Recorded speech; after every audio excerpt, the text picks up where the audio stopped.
float like a butterfly, sting like a bee. His hands can't hit what his eyes can't see. This is the Get Down on Black Hollywood Live. Stay tuned.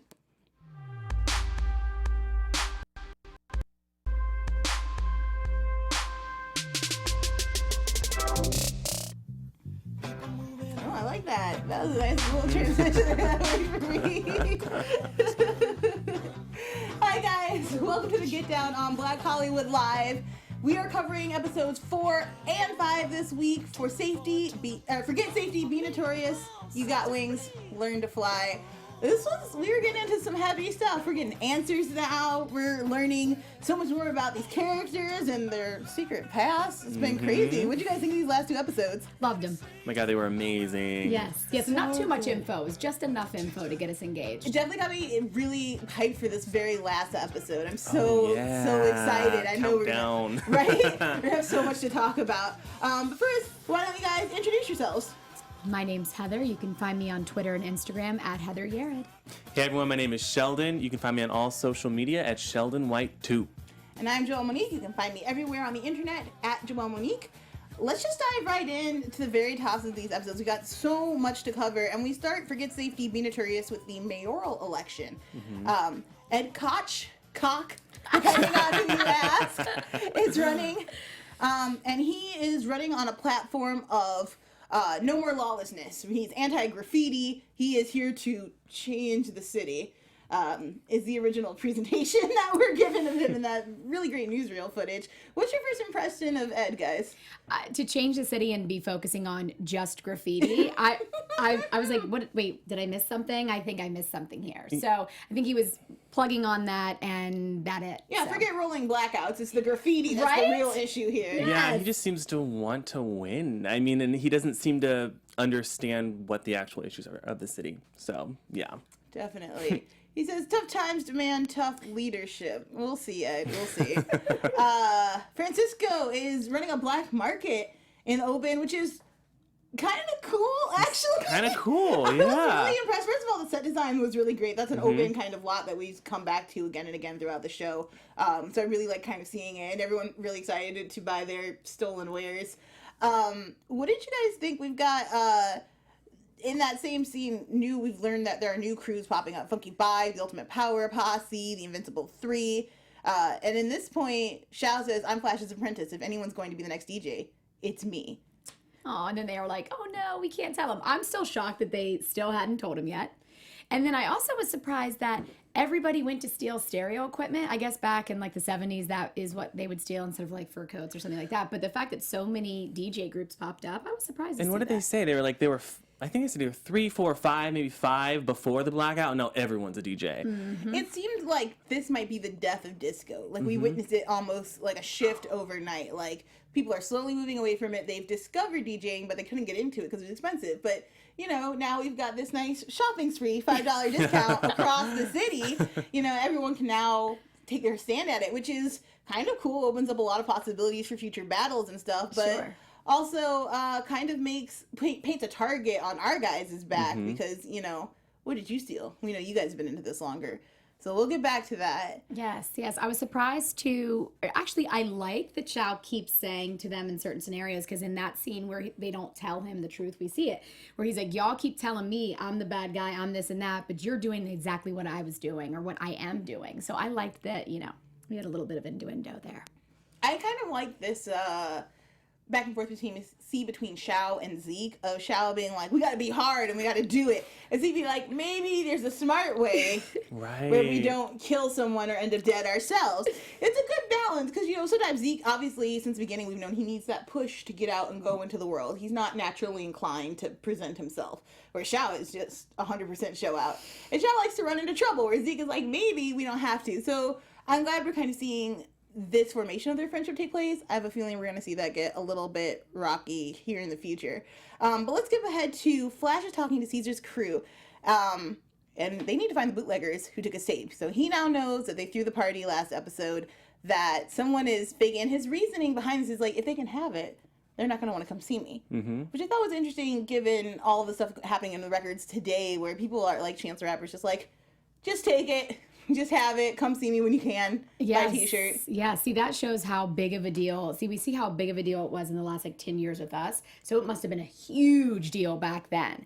And I was very surprised that Caesar and his crew were like, no, we're not helping you out. I was also surprised that he was like, are you sure it's Shaolin? And he just believed it. I thought they were closer than that. I wasn't sure why that happened or what, or if the fact that they said, we're not helping you find the bootleggers. I thought in that moment that Grandmaster was probably going to be like, okay, then forget what you say. It's not them. It's not him. But he didn't. I'm sorry, go ahead. No, for the Grandmaster to keep going, I mean, he just needs that money. And he seems to be very focused on that, but he's also really focused on the art of it too. And I really respect him in that manner, you know? It seems to me like he's got like this very old school black guy leader with all these disenfranchised kids where he's like, nobody has time to be holding your hand. Like, if they say you did it, maybe you did. It's up to you to prove to me that you didn't. Like, you need to, like, the streets aren't going to be here for you. I can't be here for you like that. You need to stand on your own two, like, feet. Which I think, especially for Xiao, is probably in his best interest. I love Xiao, but that kid makes crazy decisions. He's all heart, you know? I love it. I love everybody about it. I'm like, yes. That's how I live. Oh, we have to jump a little bit back to this open flea market because Xiao picks up an interesting piece of equipment here, which I pretty like. And I like how we kind of see how he starts creating this character. Like, first it's all Puma and red. Now he's got this cane that doubles as a sword that he's very proud of. What did you guys think of this weapon? It's scary. Like him running around with a sword, because like you said, he doesn't think with his head like Zeke does. That's when Zeke comes in. He thinks with his heart and his soul, and to give him a sword kind of makes me nervous. Like, I thought it was great. I thought it added that old soul essence to him, and I think that's what he loved about it. He was like, I'm the lead, I'm the conductor. So I think he felt like that sword was now. I'm in charge. So I thought it was great. The dealer was like, yeah, and it belonged to this monk, and I was like, well, he's just gonna follow hook, line, and sinker now. Like, this is definitely what he's kind of looking for. I love the interaction. You were talking about the interaction between Zeke and Xiao.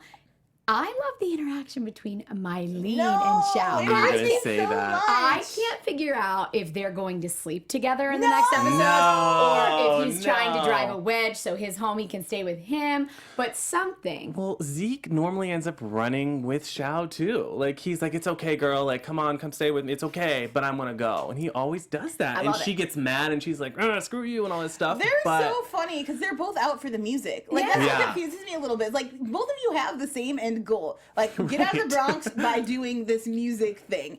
And yet, both of them don't understand. Like, I mean, Zeke a little bit more because he helps accompany her, but Mylene is just like, you're scratching my elbow, but I don't know what you're doing. This is weird. And these are bad influences. Her heart's in the right place. I wish she would trust him a little more. See, I feel like because she never liked him, one, she deserves the... hey, I'm going with my boy. He's done a lot for me. Because she wasn't doing anything for him until she until they had sex. And then two, it's so funny that that Mylene at the end, we see her actually say, hey, I'm already going to make it out, but now you might too. So I think it's an interesting dynamic, but I love seeing Xiao come in. Also, Mylene and Zeke, was that Mylene's first time? Because they had that quick little line, and what was it? It was, Which she was passing out the stuff? Yeah, it was passing out the stuff, and she's like, our little church girls now turn into a woman. Yes. And I was like, oh, it was just such a subtle way to put that in because we didn't really know if maybe they had done it in their past because they had a history. So that was the first time. Yeah. That was the first time. And it was really sweet, and I love that. Oh, just charming. It comes from love. But Mylena learns in that moment that it was actually Zeke's idea to rob Les Inferno, which seemed to stop her for a minute, but then she kind of cruised right over that fact. She was like, yeah, but okay, I'll get him the internship and he'll be fine. I thought that was kind of interesting how fast, she's been so much he's not a bad boy, he's a good boy, and then, she gets that information, barely reacted. She's like, yeah, I think it's because she thinks he's lying. Anything that he says, she's not going to believe. That's also very possible. All. But I also think it's funny. It kind of reminds me of my own relationship dynamics from the past. I look at her and I'm like, oh, that's what the guys want. The girl that's going to take them away from doing things that they shouldn't be doing. Because she's so Zeke, let's go, hurry up. And I'm like, is that what I'm doing wrong? Do I need to be like a possessive bitch or what? Oh man. So then Francisco decides to visit Mayor Beam, and they're having some tips. Mayor Beam's associate would like him to calm down and not be at these black market things, and calls him a colorful character, which definitely sounds like some coded language to me, and he definitely took it that way. He was not happy. He says, Mayor Beam is not delivering on his promises. I don't see my community center going up. I don't see my houses being built. You're asking a lot. I'm not getting anything. And it's kind of in these moments where we see Francisco start to be like, maybe there are other options. Like, it's clear he's pretty much done with Beam, and because we know the history of New York, we know Beam is not going to do so well in this election. It's not going to be pretty for him. Did you guys were you surprised at all by this kind of quick? Because at this point he really doesn't have any other options. He's just kind of done. Yeah, I was surprised that he did not think of Koch next, because the way that Koch came into play was not because Francisco was like, somebody get Koch on the phone. He was shocked when they wanted him. So I was surprised that he kind of felt defeated in that moment. But I love when he roughs people up. I think it's great. And he just sees it clearly. Like he said, this mess is the problem. This is the actual problem. This is what we need to handle. And Francisco he gets passionate and sometimes goes a little too far, but he can see things clearly. Yeah. So then, of course, Herbert Gunn does call, who is kind of the man behind Koch, he reminded me a lot of Dick Cheney behind Bush. Just be like, here's our figurehead. I'm the calm, cool, collected actual politician behind the scenes. And he, Francisco was popping off on everybody. His temper was short. He wasn't sure if his, niece was going to get the song. He's not sure if he's going to be able to build his dream. And then Gunn's like, no, I got this. Don't fret, what do they say? I'll whip the graffiti artist in a public square if you want. And they're like, okay, we're on terms now. There was some word that he used. I don't remember. I don't know. Flogged. Yep. He's like, I'm down. Let's do it. Let's do it. It's totally fine. Did this feel to anyone else like he was making a deal with the devil? In what regard? He kind of gives, Francisco's clearly smart, but he kind of gives over everything really quickly. Once he's in, again with Jackie, when he was like, yeah, here's $40,000 to make an album. Jackie has a reputation. Can't you get some citations of what he's planning to use this money for, and then dole it out over time?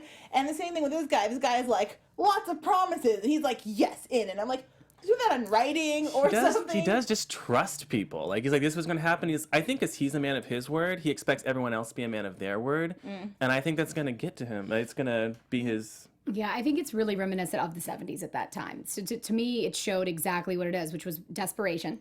Blended with let's just GSD, let's get things done. Blended with the people that had the money. I think he said Rockefeller had $1 billion and his money was going to come out of that funding. So if someone said they had $1 billion and I had a project I wanted to build, I would absolutly just say yes and say, hey, guess what? We'll what do I have figure it to out lose? along the way. Yes. We'll figure it out. I already know that Gunn doesn't technically have to answer to anyone, not even God, apparently, according to Francisco. He's one of 6 guys. Kings. Yeah, exactly. So I have instantly a bad feeling about this deal. It doesn't seem to be built on solid ground. Stuff seems to be built on sand. It could shift anyway. So we're excited to see what happens. Next, Xiao learns about the tape. He learns that they lied about using the tape, that they didn't include him in the party, and he learns in the worst possible way from the Invincible 3. Embarrassing in the middle of the street, and he knows instantly he's got to get to Xiao and apologize and grovel. That goes pretty bad, as we've kind of already discussed, but then Xiao makes it his mission. He's like, okay, I'm gonna find the bootlegger. I'm gonna make this right. This definitely feels like something Xiao is he's got such a destined kind of warrior story, and so I was kind of excited to see this lone wolf kind of go off and be like, I'm gonna solve this issue. It's his life. And we see in the hallway where he's after he talks to him and gets switched out, he's like, choo, choo, choo, choo, choo. And I'm like, that's great. him. That's him. It's always a battle. It's always a fight. He always feels he's on his own. So I thought it was great. I like that that Zeke kept being like, what are we gonna do about it? I thought that was cool. Yeah, and it wasn't just Zeke. I mean, and as we skip ahead a little bit, everybody popped in too, which was really cool to see. Everybody has their own skill and their own thing. And if they work together is when they can actually figure this stuff out and get the results they're looking for. It's so funny how much they talk about being the Get Down brothers, but as soon as a plan is made, they're all different directions. Yeah, they just scatter. You're like, guys, come back here. We just had this conversation about brothers for life. They're adorable. So next scene is Mrs. Green and Zeke's aunt are like, look, you're going to go work for Mr. Fuente. We have internship possibilities. This is not a question. I was so not shocked from the teacher perspective, but kind of a little bit shocked by Zeke's reaction, which was kind of like, yeah, okay. I think he already thought it was going to be facilitated by Mylene. I can't remember if that came, but my belief was like, oh, he already had it. It was in the bag by Mylene.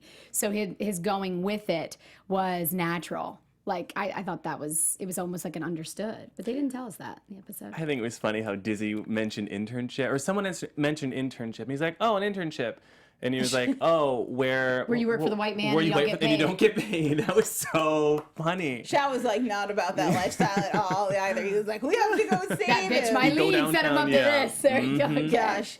See, that serendipitous moment. See, that's what I love about this show. These serendipitous moments keep happening between Zeke and Shao where, oh, Francisco takes him to the window to look out, and he's like, look at these people, and you see Shao pull up. I was like, oh, I got chills. I was like, there it is again. That is fate. Like, they're going to be together. And Zeke also handled that whole situation well with Francisco.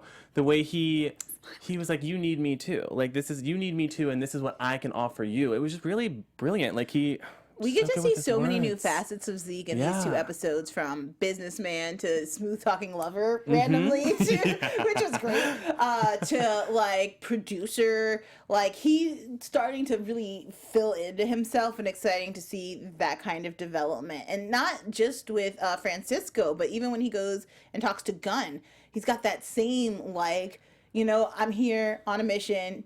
You could not hire me, but it would be you missing out. And I was like, damn, son, like, do it. Yes, I'm gonna give you an opportunity to get in at the ground floor. Right. I loved it. That is what life's about right there. That's what the phenomena is. Life is what you make it, and he was just a salesperson right there. It was hot. It'll be interesting to me when we see him actually doing the internship, because that talk is so much different than the work, and the work will not be glamorous. And I think he might have a problem with, you know, the coffee and being barked around. And Shao's going to be pulling him the whole time. Like, we got to do this, we got to do this, we got to do this. Yes, So he's just going to that. get really spread thin. Yes. So next we have one of my favorite developments, because I'm such a nerd, but Rumi meets Thor, and I'm like, love is in the air.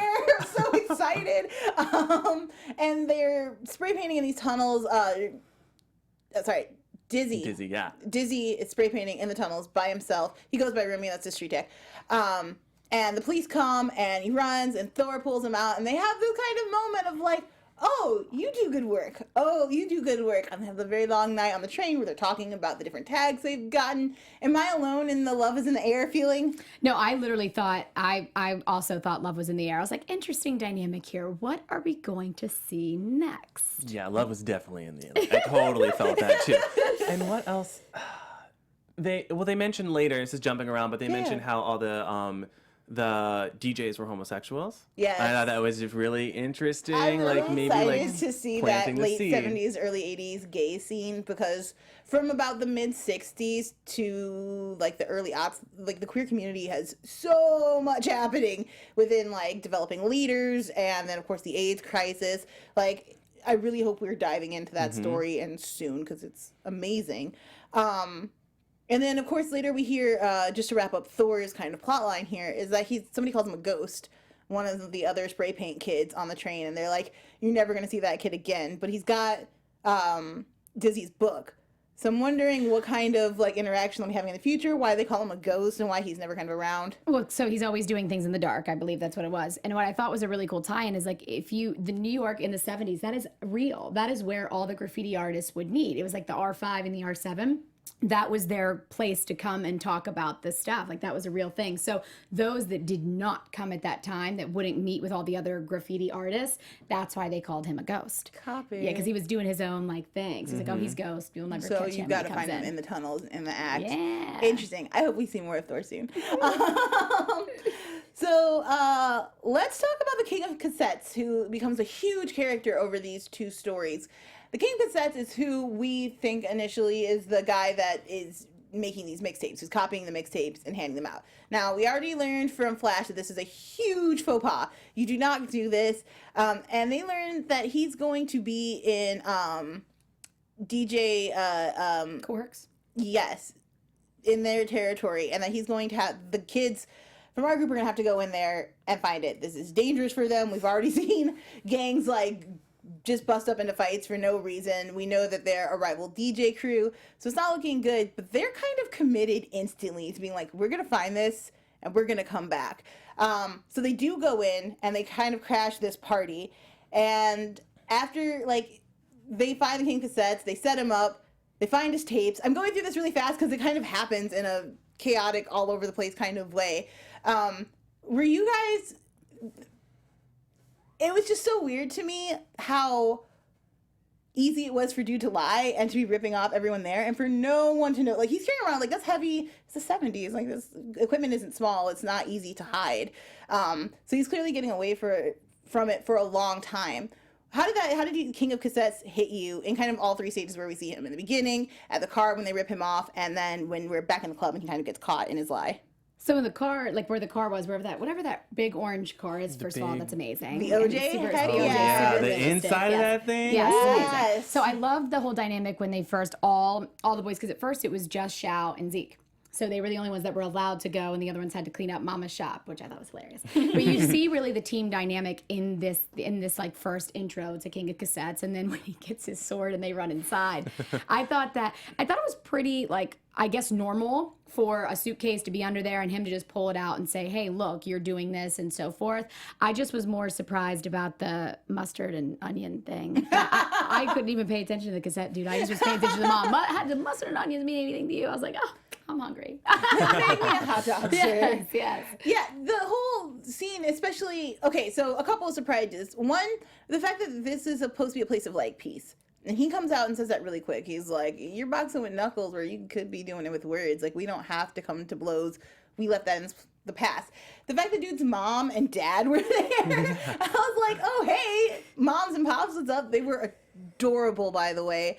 And then Zeke gets another opportunity to kind of show his growth, and he wraps this story, essentially, of how they got together and why they're looking for this guy.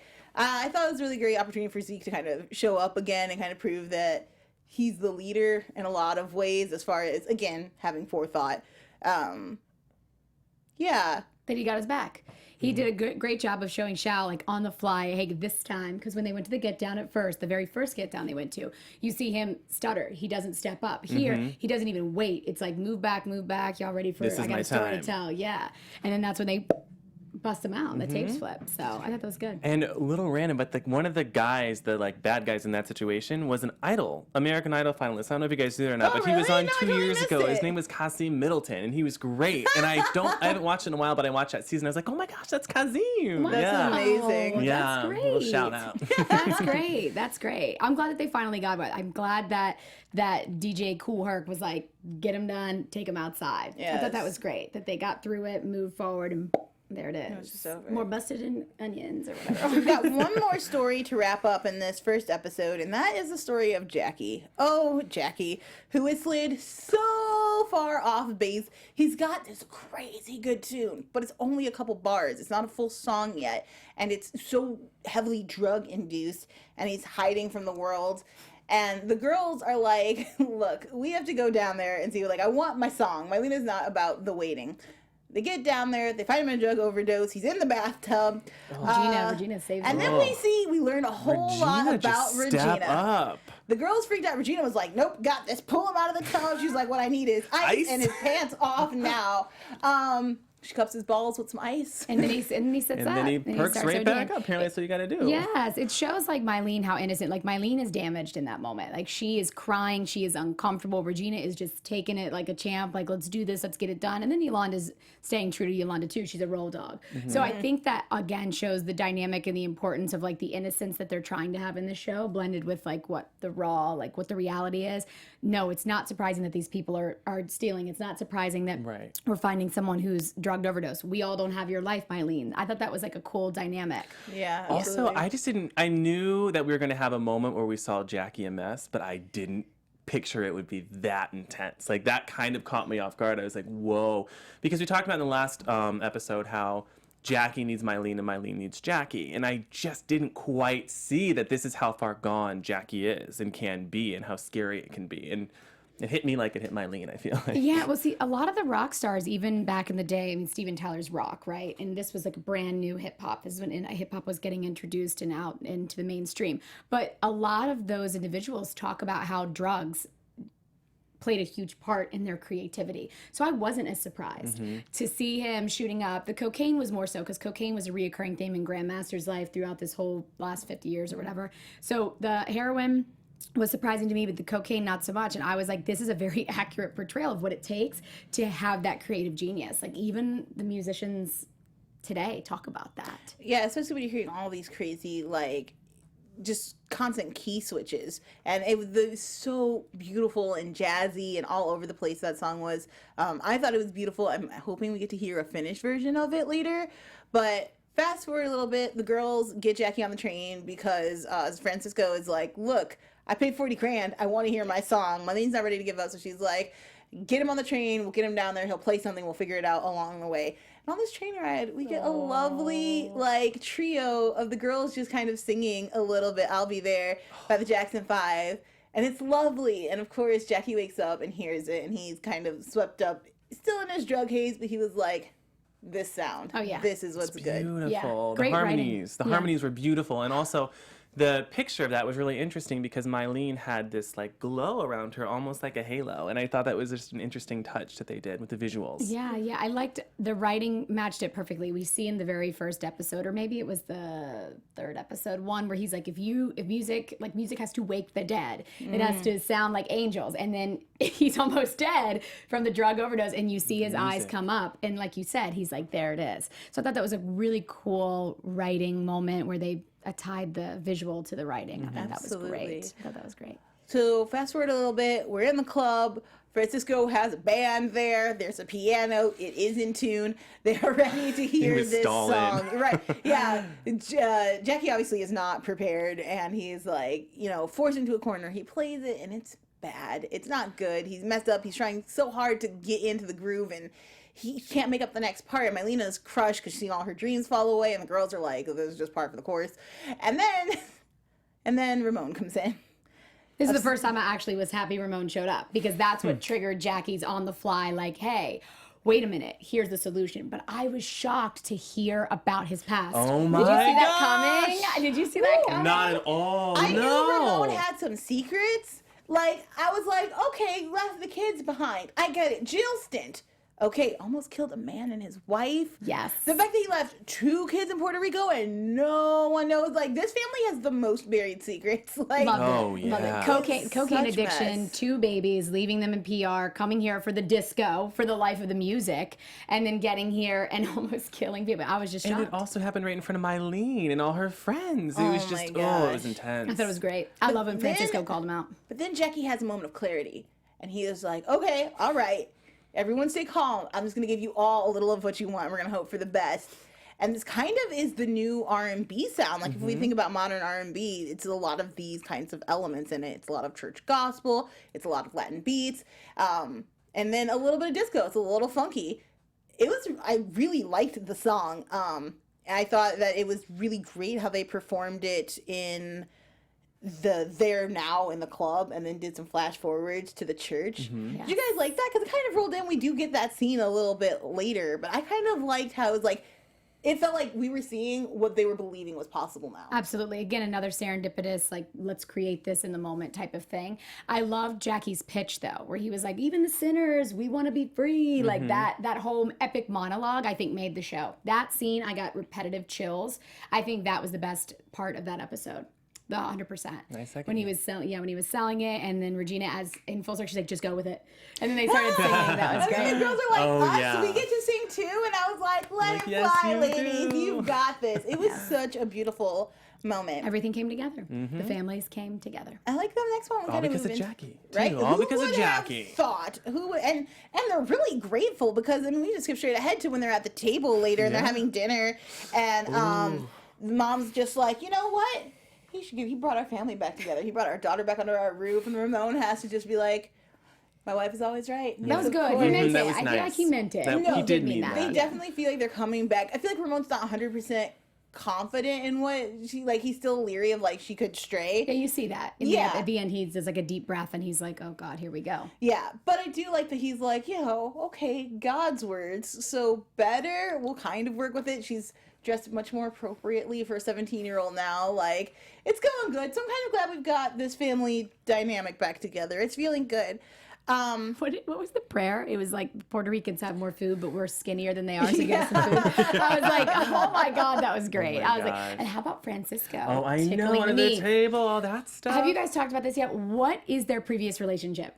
What is it? What do you think it is? Have you guys? I think they were just had like a relation, like a real relationship, but it was secret and it was theirs. So you And don't then think her- that Francisco actually, her and Francisco were together, which introduced her to the brother, and then she ended up being with the brother because Francisco was a bad guy? No, I did. I perceived it as she was maybe originally with the brother, started a side thing with him, and then was like, but look, he changed his life. Like, all these bad things happened, but now he's a preacher, and he's a good man, and he's trying, and he keeps me safe. And she has so much guilt that she's running with him and going with him. Oh, interesting. Yes, I was shocked to see the whole tickle under the table. Oh, yeah. I just thought I it was loved it. As they're all brazen. I finally was back like, together, this is still going on under I the loved table. it. I loved it. I would love to see them together. Me too, because Ramon is crazy.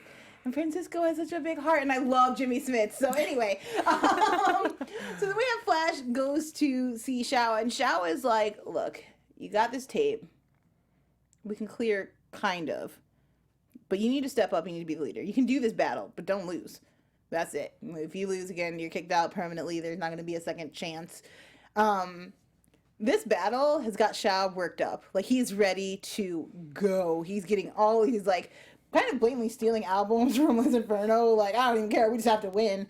I'm kind of nervous for him because a lot of times people build up big things like this. They let themselves get carried away a bit. How do you guys think he's handling the pressures of having to now really be a leader? He's just focused, and it's nice to see him focus like that. And he's like, we're gonna do it. And I think that his focus is bringing all the other guys along too with him. Like, he's like, we're figuring this out, and he's being brutally honest to the other guys too. He's like, this isn't working, you're not working right now. And he's just kind of looking at them, but he's like, we will get this figured out. I am going to get my part figured out. Are you going to figure out your part? Like, I liked him being a leader in this moment. Yeah, I think it was very empowering when Grandmaster Flash said to him, in order to fly, you must trust your wings. So in that moment, I think it resonated with him that, okay, again, I'm not alone. He's very used to being alone. So when he exited out the door, he's like, all right, we can battle. It was good. He was pushed and he was stretched and it was great. And you see him owning, I'm the conductor. Like, I'm the one in the lead. I'm the one in the lead when they were eating. Let's talk about the guys' different styles. So they decide off of Rara, who again I love because he's so like just with it and business smart. He's like, look, we all got to rap. Like, yeah, their DJ's gonna be tight. We already know that, and we know you can spin. We got to give them something different. So we're gonna rap, and we'll have Zeke just write all of our lyrics for us. And it'll be good. Zeke, who's now doing like girlfriend plus the group plus the side gig, is trying to balance it all, but he's got it. He's like, I'll just write on the train on the way to the interview. It'll be totally fine. So he writes them, he brings them back, and Dizzy's first out the gate, and he kills it. It's real good. Boom, got it. Yeah, he's got he's got his little acid flow. I thought he was the weakest out of all of them, though. Like, I was like, he's reading. I mean, he's got beat, but compared to the other two. Dizzy's the least unique. Like, Yeah. his style is just very, like, it's what we've been hearing from that Straightforward. era. Right. But he's got it down. He's got it down pat. When poor Rara goes up, crash and my burn. And I've gosh. never felt like, we already know he feels like he was a +1 back when they were Fantastic Four +1. So it kind of resonated here in the room. And then it's with his brothers. Like, it's not even like a bunch of friends from the schoolyard he's going up against. It's his brothers, and they've got it down. Like, you know, Dizzy's doing what he does, but then when Boo Boo comes up, he can sing, he can dance, and he can rap. I was like, Boo Boo gonna be the first triple threat. Yes, get it. Were you expecting that? No, I not didn't. at I all. was expecting anything from Boo Boo. Yeah. Boo Boo kind of helped Dizzy paint. That's Boo Boo like his killed Yeah. it. Boo Boo's better He than was on- Bucks. And he was like, did I do it? Yeah, Like, he's better than Did I mess Bucks. up? But you know, Like- maybe we should have known because 2 episodes ago we get him like, yes, it's Flash's mix, but Boo Boo's adding his own little stuff on top, and he was really performing, like Yeah, he was giving the that. He performer. was selling it to Yes. the crowd that he was really spinning. So maybe we should have expected a little bit more from Boo Boo. I was really proud of him in this moment. But then Dizzy came through and just saved the day for me when he was like, look, it's not that he can't do it. He just finds he's just thinking too fast. We got to double time. Double time it, just double time it, and then boom, it just came. You guys, Raw Rock can rap for real. Oh, Like that Busta was so Rhymes. fun to see. The It was rappers so fun to always see. say if you rap at that quick level, that's actually the hardest thing to do is rap that quickly. So he is the most talented out of all of them. And then you see Shao say, I was wrong. That was big. Yes, That was well, great. And it was the first moment to me that felt like a group. Like as you called out, like he's saying, like, look, it's not good enough. We need to work hard. We're gonna do this with the albums. Like, just get it together. but then to be like, not only did he say, I made a mistake, we got the whole group to feel good about themselves afterwards. Like, everyone came together, played their part. The guys are growing, and it makes me feel really good in my heart. Let's go back a little bit. So, because they've been out looking for this tape and getting caught up, Zeke oversleeps and misses his first day of the internship. To which Miss Green goes all the way off. And I've heard this conversation more. I've never had the whole, like, get your act together, like, everybody else is wasting it speech given to me. But I've heard it so many times given to friends and, like, cousins and siblings. Did this conversation hit you guys as true? Is Miss Green kind of coming down on Zeke about, like, look, you can be more? You want me to go? Yeah. Because I have a lot to say on Well, this. then go for it. I mean, my whole coaching business is focused on being self-successful. Like, the road to success starts with self-cess. So hearing him, Zeke, say back to everything that they heard, like, y'all are trying to make me be what you want me to be, not me, it resonated with me big time. Because today, and it's interesting to see that it was happening even back then, which I knew, by the way, that parents parent these days. But even back then, pressuring and him being so mindful to be like, this, I know where I'm going. I know I'm the one, but this is your all's dream, not mine. So it didn't surprise me at all that they were coming down on him like that. It surprised me that Zeke was like, this is your dream, not mine, because we don't focus on that enough. We're always reaching for what looks right, what's by the book. Even you hear them say, like, oh, you're a perfect candidate. You're poor, you're black, you're Hispanic, we might even want them to be a girl. Like, we still hear that today, at least in business, like you do. So seeing him push back like that, I loved it. That's what self-cess is all about. No one, even today, does that. That was Focus really on great. themselves. And then I also loved how his uncle came in too and put the picture down. His uncle, you guys loved his uncle, but I wasn't totally sold on his uncle in the beginning. It took me a while, but that moment I was like, oh my gosh, you care so much. And just taking the picture, and it was quick and it was powerful and it was to the point. Leon reminds me of every, like, older man in my family, and their brand of love is just tough love. Like, if I'm tough on you, you will learn and grow faster, so you'll be safer in this world. So I got Leon straight from the beginning. So, but what really surprised me was it's tender. Like, his usual mode is like, I'm just going and poke. I'm just gonna poke the bear and get you. But it was just like, look, you are lucky. Like, your mom sat and taught you piano. Like, your teacher came to this house to give you an opportunity. I didn't get any of those things, and I'm not going to let you not know how important they are. We can't force you to do anything, but we can at least make sure that you are aware fully of what you have in front of you. Yeah, I think their connection really bonded when Cadillac pushed him at Les Inferno in earlier episodes. Yeah. Like, I feel like that's what made him show up the way that he did, and it was great. And it was, I think Zeke ran out the door at that point, right? Yes, and he goes straight to the office, and even though the secretary doesn't like him, and even though he has very awkward stares in the elevator, he's like, I'm going to stay here, and I'm going to get this. And it makes such a great impression that he gets invited to a Friday night dinner, which we'll see. Again, I feel like Gunn is probably not going to be our greatest ally. I'm very concerned that everyone is suddenly very buddy-buddy in his back pocket. This gives him a lot of power over people we really care about in the show. We'll see. I'm nervous about this event. Well, I mean, he needs him. Just like Z said, he's like, you need me. You need me to be your poster boy. So I don't see him screwing them over anytime soon, because he needs them for the election and everything else. And I also think Zeke will show up. I think he will be at that dinner. I think he will be on his best behavior. I can see things in the future going weird, but I think this next step, he's going to be where he said he was going to be. Okay, so let's talk about the Most High. So this is obviously what they were practicing at the beginning. We see little glimpses of what happens at the end. They do press the record. It sounds amazing. They're able to use the acoustics in the church, which was formerly an opera house, which is why it sounds so great. And then Mylena goes to give the albums to the guys. And of course, Xiao can't give her anything. Like, not even like, this sounds good. Because it's Xiao. Like, come on, it sounds great. Like, you can give her one compliment. He's like, this is all trash. This is lame. Nobody wants this. This is the boring part. Let's skip it. And then, of course, we hear those drums, which they focus so well on in the scene. I'm kind of mad that I didn't hear that was going to be the get down at the end. It surprised me. I was like, oh, yeah, those drums did sound cool. We did spend a lot of time looking at them, obviously, because it makes a dope, like, get down. And it's, like, sounds like the start of footworking. If you guys follow, I love footworking from Chicago. It's like that whole fast, like, B-boy breakdancing, but more about your foot placement.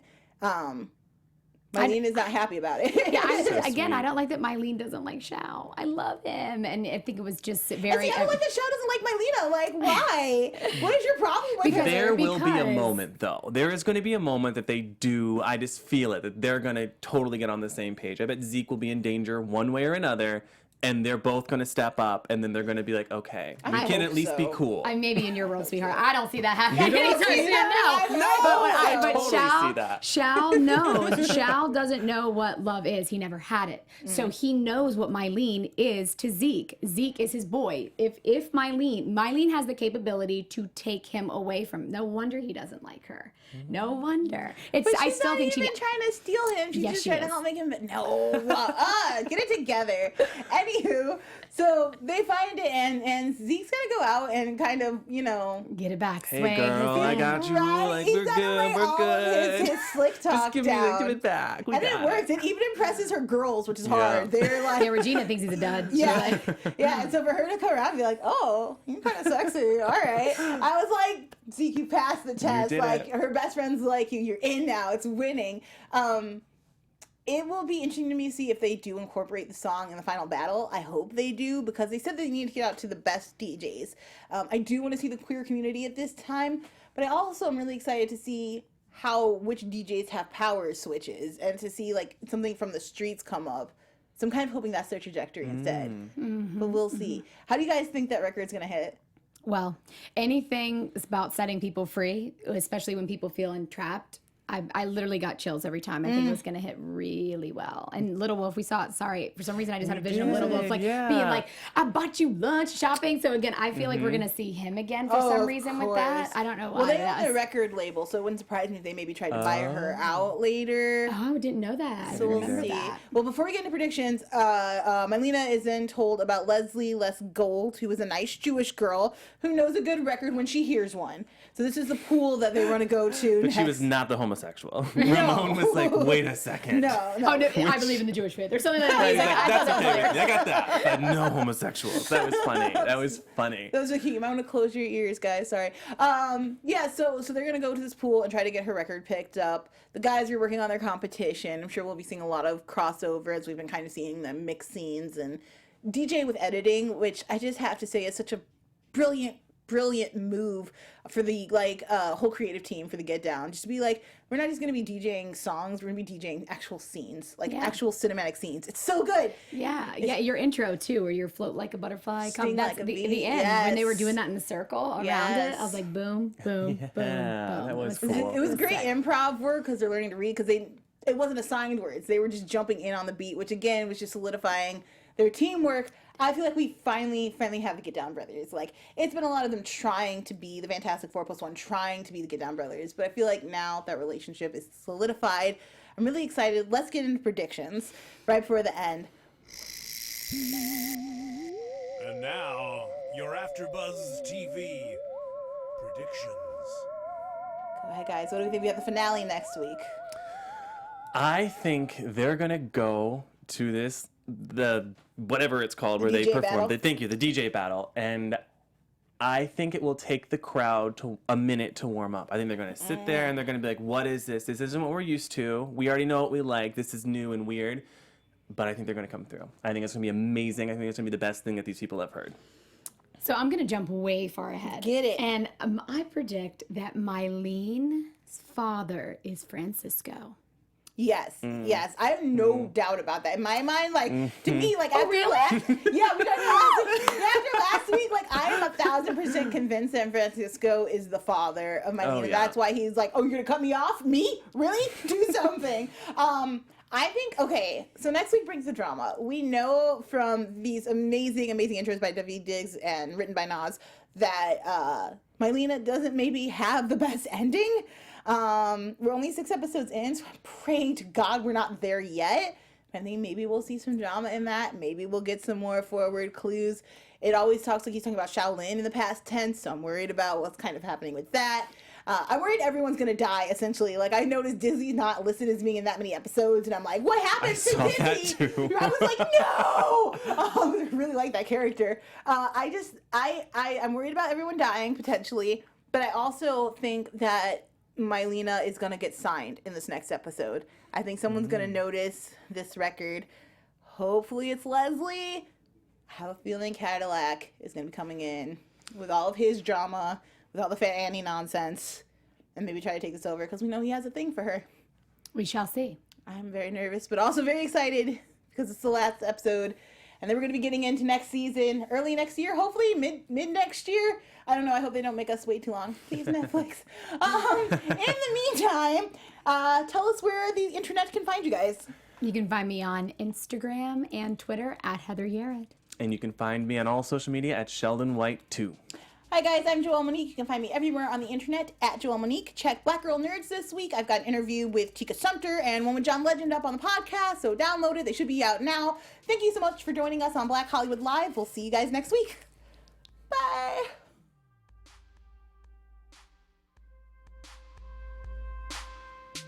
From executives Keven Undergaro, Dario Kristen, Tiana Hobson, and the entire BHL staff, we would like to thank you for supporting Black Hollywood Live, the first online broadcast network dedicated to African American entertainment. For questions and comments, contact us. info@blackhollywoodlive.com. Like us on Facebook, tweet us, or Instagram us at BHL Online. And I am the official voice of Black Hollywood Live, Scipio. Instagram me at KingXOBay. Thanks for tuning in. The views expressed here are those of the host only and do not necessarily reflect the views of BHL or its owners or principals.